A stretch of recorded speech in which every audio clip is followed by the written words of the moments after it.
All right, so I finally got my hands on the North American version of the Mudita Kompakt. I had the global version sent to me, which is great, but my Mint Mobile, the SIM card wouldn't work here. So I had to wait for the North American version to be released. Mudita's been great in their communication and talking back and forth with me. Shout out Shiraz. And yeah, they sent this over finally, so I was able to put my SIM in here and start to really test out this as a phone. And I've got a lot of things to say. That's what we're gonna dive into today. This is my sort of full comprehensive review of the Mudita Kompakt. I will say before we dive into today's review, on this channel we talk about tech that marries form and function. We like tech that both improves our lives and looks good while doing so. We also approach tech from an intentional living and minimalist perspective. So if all that sounds cool to you, please subscribe and like this video for more. Also, special thanks to Mudita for sending this device out for us to review. They have sponsored this video, but all of these thoughts are my own. If you'd like to pick up your device, you can at the link down in the description, and I will try to get you all a discount code as well. So without further ado, let's dive in. First things first, now that I have the North American version, I put my SIM card in, I've been calling and texting. I think that calling on this, pretty standard, good, clear sound quality, fine, happy with it. I don't make a ton of phone calls on my iPhone, for instance, my main daily driver anyway, so that's not huge for me. As long as it works, it's great, and it does. Texting on here is also great. I will say you're texting on an e-ink device. So if you've ever used a Kindle or something and tried to like type in a book title, it's a similar experience. You can miss a lot. It's a little clunky and delayed, but that sort of encapsulates what this device is to begin with. It's an intentional, slowed down version of a communications device. So with that in mind, I actually think typing on this is actually pretty good. I think it rivals and might even be better than something like typing on a Kindle. And this sort of, size is quite nice as well. So the display here is a 4.3 inch e-ink panel with an 800 by 480 resolution. So you are getting that similar sort of paper-like feel on here. There's a little bit of this, I don't know, it's special and it's simple, and I like that. You do get a good amount of ghosting, as you can kind of maybe see here in the overhead camera, and I haven't found a way of like refreshing the screen. So I don't know if I'm missing out on something there or if that's just the way it is. It's not like insane and it's not super distracting, but it is there. But this looks great. It has a backlight and it's good in obviously direct sunlight because it is an e-ink screen. I will say the build here is interesting. It's a thick boy. You can see that. It's quite thick. Here's the thing. They sent over this silicone sage green like case for this phone, and this has to be one of the softest, most comfortable silicone things I've ever touched in my life, especially on a phone device. Like, this is a joy to hold in your hand, and I love it. It adds just enough protection here to sort of protect the plastic body of the device.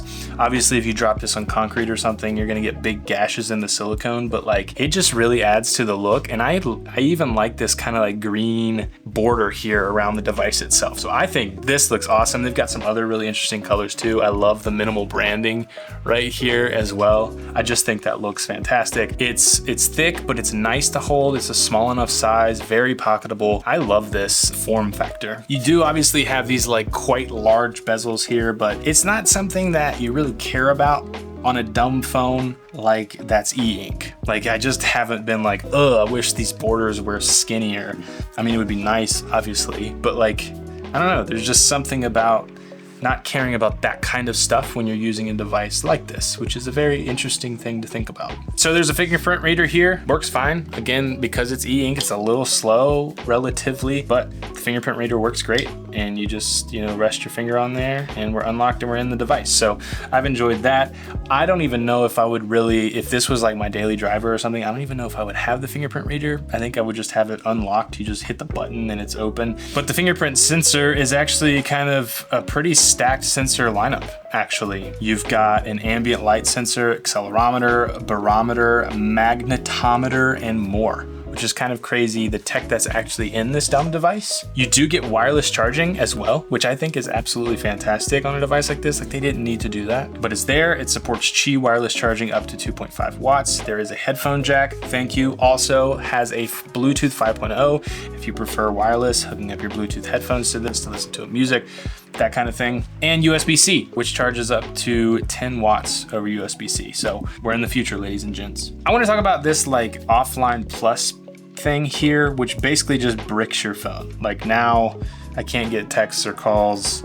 I can still access apps, but I almost feel like this is kind of like turning it off without turning it off. Like, I could still take notes on here if I wanted to, but now it's no longer a phone. It's just like a documenting tool, which is interesting. I get the idea and the appeal there to be like fully off the grid. Not something that I could technically use in my life right now, but and we'll talk about this a little bit later, maybe for someone older or younger who wants that sort of real disconnect from the internet. That's a very interesting switch. You can upload EPUBs and have a bit of an e-reader here. I wouldn't be reading like 1,000-page novels on this, but you know, to be able to load a book on here and read it in your free time while you're on the bus, while you're on the subway, while you're waiting for a meeting, something like that. You're obviously not scrolling social media on here when you're waiting around, so it's good to have things like books. There's chess on here. There is even a meditation app on here as well, which I think is pretty cool. And that's kind of Mudita's thing, a more meditative look at technology. The fact that weather is on here is, I think, really great. I wish other dumb phones had weather, because it's just nice to be able to look in here, see some of the forecasts. Is it gonna rain? Do I need my jacket? That's just a quick thing that I want on any sort of phone device that I have. So props to Mudita for putting weather on here. Maps are interesting on here. It's GPS, GLONASS, Galileo built in. You just have to sort of like download the apps or the maps ahead of time. So like download your hometown, or if you're traveling somewhere, download those before you hit the road, kind of thing. You can download them over cellular data as well. You just go into settings to turn that feature on, but just kind of a little bit different sort of maps experience than maybe what you're used to on your smartphone. You've got a recorder, music, calendar, notes on here. So like if you really wanted to pour in your whole life into here, you can be putting your calendar events on here, putting your, downloading your music onto here, taking notes about thoughts you might have, or recording meetings, things like that. So there are good tools on this device, which sort of can move us into the camera here. I mean, it's a camera on an e-ink screen, so while you're actually taking the photos, it is shockingly slow and stuff, but there's a camera on here. Can't do video as far as I can tell. There is a flash on here, and you can go look at the photos that you've taken. Obviously they're gonna look really weird and black and white and grainy, but we'll try to put up some of those photos here if I can get them off this device onto my computer, so you can see the quality of this 8 megapixel camera that's on this device. It's nice there is a camera. I just don't know how often I'd be using it, but it's nice that it's there if I ever need to snap a quick picture of my kid or a document or something. All right, so what's it really like using this? Okay, the dumb phone trend is huge right now. Here's the problem. I made a video yesterday about trying to switch to Android, which this is technically Android. I can't switch to Android right now. You can go watch that video. I'll put it right here if you want to see really why I can't do that right now in my life. This is switching to Android and then switching to a dumb phone. So for me to take this around as a daily driver, those two things in and of itself are hindrances. But I'm a dad. I have a lot of tools on my smartphone that I use. So whether it's like my Ring doorbell, seeing who's at the door, or trespassers, whether it's changing the Nest thermostat, a ton of checking banking apps, things like that, which many of you might not need on your phone, and that's fine. And that's what's happening with dumb phones. Like, you don't necessarily need to check your banking app on your phone all the time. I have to sacrifice some things, and being able to access the internet and tools that help our family to be more efficient in things is important to us. I think if you are a young person without a ton of responsibilities and a family and a wife or a husband, or if you're older and the kids are out of the house and you want to be able to have something you can take on the weekends where your kids can still reach you while you're out hiking the Great Smoky Mountains or something, this makes a lot of sense, right? Or your kid, and you want to get them a phone to be able to communicate with you, but you don't want them to have a smartphone. Like, that's the market here. I can't adhere to this fully.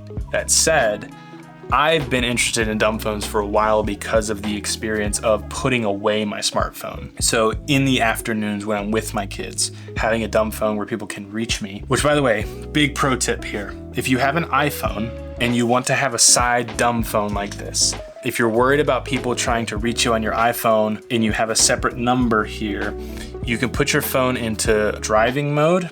And in the driving mode settings on your iPhone, you can set in like an away message basically. So if someone texts you, it'll be like, whatever you want it to say. Mine says like, hey, I'm spending intentional time with my family. I'm using my dumb phone. Here's the number if you need to get in touch with me. Or you can text my wife. I'll be back to my smartphone at some point and can get back to you then, right? So people can get a hold of me because they can see what my number is to reach me here, or they can be like, well, it's not that important, I'll just talk to them later kind of thing too. So that's a big pro tip here, which I learned from Ben, who is the channel producer here on the channel. So thanks, Ben, for that pro tip. You can do that too. But that's how I see myself using a dumb phone. That's how I've been using a dumb phone, as a side device, as an intentional device, as a way to let go of all of the work and the distractions and entertainment that these smartphones bring about, and have this to be able to be reached, to snap a photo if I need to take a quick note if I think of something, but to just be in the moment. Props to Mudita for creating a very intentional device here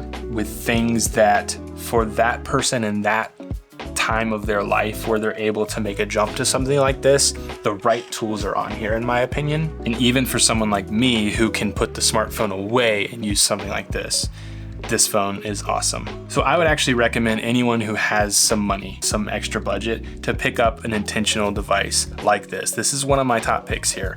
And try this as a weekender, as a weeknight device where you can put away your smart device and be more in the moment with your family and friends and kids if you have them, and I don't know, have the tool, be able to be reached but not distracted. I'm genuinely rooting for Mudita. I think this is a really exciting device. I love their other products as well. They have some interesting alarm clocks, some watches. Their first phone was really interesting as well, if you want to go check that out on their website. Again, if you'd like to pick one up for yourself, links in the description. Interested to see what all this company does with this phone. I will also say, like, their owners and founders get on video every now and then and talk about updates, talk about what the community has asked for, ways that they're trying to improve this device. So that's fun to watch as well. It's a good little community over there. And because of that, I think they're gonna do well and they're gonna do it right, if that makes sense. So rooting for Mudita. I think this is a very interesting device. Thanks again to Mudita for sending this out for review. We've really enjoyed working with you. Thanks for watching this video. If you're new, please subscribe. If you enjoyed this video, leave a like for more like it. Watch this video next. I think you're gonna love it. And we'll see you all in the next one. Yes, I love technology, but not as much as you see. But I still love technology, always and forever.